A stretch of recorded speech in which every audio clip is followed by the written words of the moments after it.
ಕತೆ. ಸತ್ಯಕ್ಕೆ ಸತ್ಯದ ಮಾತಿಗೆ ಇರುವಂತಹ ಬೆಲೆಯನ್ನು ನೋಡುವಂತಹ ಕತೆ. ಸತ್ಯವೇ ಭಗವಂತನೆಂಬ ಪುಣ್ಯಕೋಟಿಯ ಕತೆ.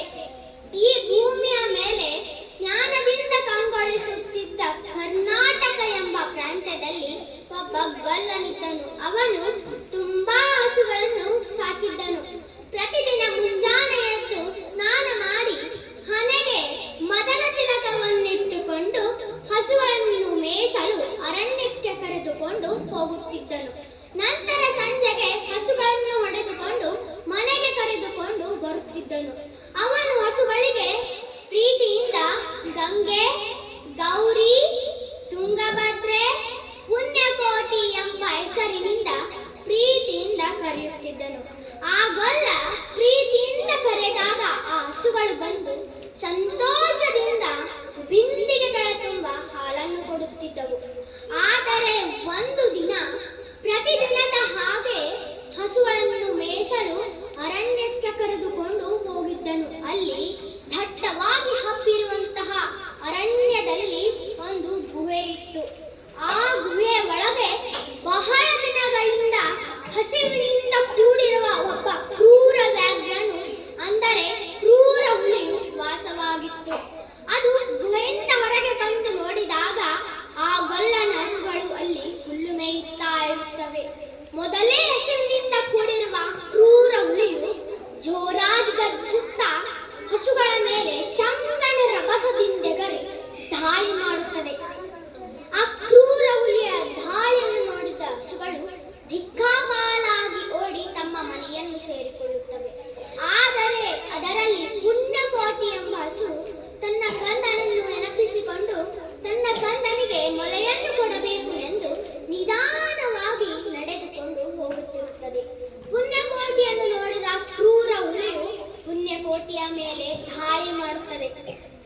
ಆ ಕ್ರೂರ ಹುಲಿಯ ದಾಳಿಯನ್ನು ನೋಡಿದ ಪುಣ್ಯಕೋಟಿಯು ತಪ್ಪಿಸಿಕೊಳ್ಳಲು ಹೋಗಿ ದಾರಿ ತಪ್ಪಿ ದಾರಿ ಇಲ್ಲದಂತಹ ಸ್ಥಳದಲ್ಲಿ ಹುಲಿಯ ಕೈಗೆ ಸಿಕ್ಕಿಬಿಡುತ್ತದೆ. ಆಗ ಹುಲಿಯು ಜೋರಾಗಿ ಗರ್ಜಿಸುತ್ತಾ, ಈಗಲೇ ನಿನ್ನ ಹೊಟ್ಟೆಯನ್ನು ಸೇರಿಬಿಡುತ್ತೇನೆ, ನೀ ನನಗೆ ಹಸಿದ ಬೇಡಿನಲ್ಲಿ ಸಿಕ್ಕಿರುವೆ, ನಿನ್ನನ್ನು ನಾನು ಬಿಡುವುದಿಲ್ಲ ಎಂದು ಜೋರಾಗಿ ಗರ್ಜಿಸುತ್ತದೆ. ಅದಕ್ಕೆ ಪುಣ್ಯಕೋಟಿಯು, ಅಯ್ಯ ಹುಲಿರಾಯ, ಸ್ವಲ್ಪ ತಾಳ್ಮೆಯಿಂದ ನನ್ನ ಮೊರೆಯನ್ನು ಕೇಳು. ದೊಡ್ಡಿಯೊಳಗೆ ನನ್ನ ಪುಟ್ಟ ಕಂದನಿದ್ದಾನೆ, ಅಂದರೆ ಪುಟ್ಟ ಕರುವಿದ್ದಾನೆ. ಅವನಿಗೆ ನನ್ನ ಈ ಮೊಲೆಯ ಹಾಲನ್ನು ಕೊಡಬೇಕು. ಅವನಿಗೆ ನನ್ನ ಈ ಮೊಲೆಯ ಹಾಲನ್ನುಣಿಸಿ ನಿನ್ನ ಹತ್ತಿರ ವಾಪಸ್ ಬರ್ತೇನೆ ಎಂದು ಭಾಷೆ ಕೊಟ್ಟು ತನ್ನ ಕಂದನಿರುವ ದೊಡ್ಡಿಗೆ ಹೋಗುತ್ತದೆ. ದೊಡ್ಡಿಯಲ್ಲಿರುವಂತಹ ತನ್ನ ಕಂದನನ್ನು ನೋಡಿದ ತಕ್ಷಣ ಪ್ರೀತಿಯಿಂದ ಮುದ್ದಾಡಿ ಹಾಲನ್ನು ಕುಡಿಸುತ್ತದೆ. ಹಾಲನ್ನು ಕುಡಿಸಿ ತನ್ನ ಕಂದನಿಗೆ ಈ ರೀತಿ ಹೇಳುತ್ತದೆ, ಕಂದ, ನಾನಿವತ್ತು ಹುಲಿಯ ಕೈಗೆ ಸಿಕ್ಕಿದ್ದೇನೆ, ನನ್ನ ಕಂದನನ್ನು ನೋಡಿ ಹೋಗುವೆನೆಂದು ಆ ಹುಲಿರಾಯನಿಗೆ ಭಾಷೆ ಕೊಟ್ಟು ಬಂದಿದ್ದೇನೆ ಎಂದು ಹೇಳುತ್ತದೆ. ಅದಕ್ಕೆ ಆ ಪುಟ್ಟ ಕಂದಮ್ಮ ಅಮ್ಮನಿಗೆ ಈ ರೀತಿ ಹೇಳುತ್ತದೆ, ಅಮ್ಮ, ನೀನಿಲ್ಲದಿದ್ದರೆ ನಾನು ಹೇಗೆ ಬದುಕಲಮ್ಮ, ಯಾರ ಕೊಲೆಯನ್ನು ಕುಡಿಯಲಮ್ಮ, ಯಾರ ಜೊತೆಯಲ್ಲಿ ಮಲಗಲಮ್ಮ, ಯಾರು ನನಗೆ ಹಿತವರು ಎಂದು ದುಃಖದಿಂದ ಹೇಳುತ್ತದೆ. ತನ್ನ ಕಂದನ ಬಾಧೆಯ ಮಾತುಗಳನ್ನು ಕೇಳಿ ಪುಣ್ಯಕೋಟಿಯು ಕಣ್ಣೀರು ಹಾಕುತ್ತದೆ.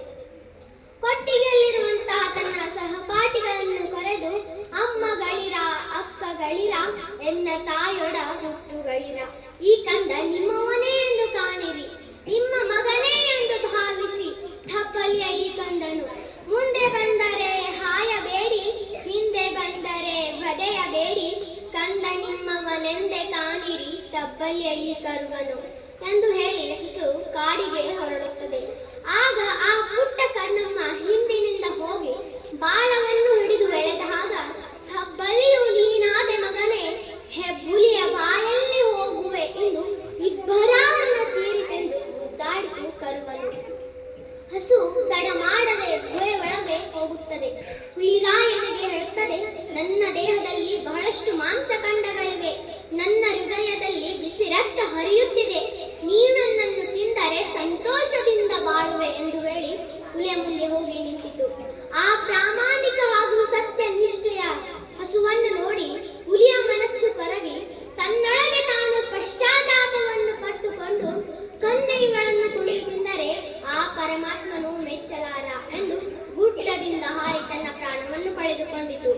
ಸತ್ಯ ಮತ್ತು ಪ್ರಾಮಾಣಿಕತೆಯಲ್ಲಿ ದೇವರು ನೆಲೆಸಿರುತ್ತಾನೆ ಎಂಬುದು ಈ ನೀತಿ ಕಥೆಯಿಂದ ನಾವು ಕಾಣಬಹುದು. ಕ್ರೂರ ವ್ಯಾಘ್ರನು ಕೂಡ ಸತ್ಯ ಧರ್ಮದಿಂದ ಸೋತು ಹೋಯಿತು. ಹಾಗೆ ನಮ್ಮ ಬದುಕಿನಲ್ಲಿ ಸತ್ಯ ಧರ್ಮ ಪ್ರಾಮಾಣಿಕತೆಯನ್ನು ಅಳವಡಿಸಿಕೊಂಡರೆ ನಮ್ಮ ಈ ಸಮಾಜದಲ್ಲಿ ಕೂಡ ಸ್ವಾಸ್ಥ್ಯ ಕಾಣಬಹುದು. ಆದ್ದರಿಂದ ನಾವೆಲ್ಲ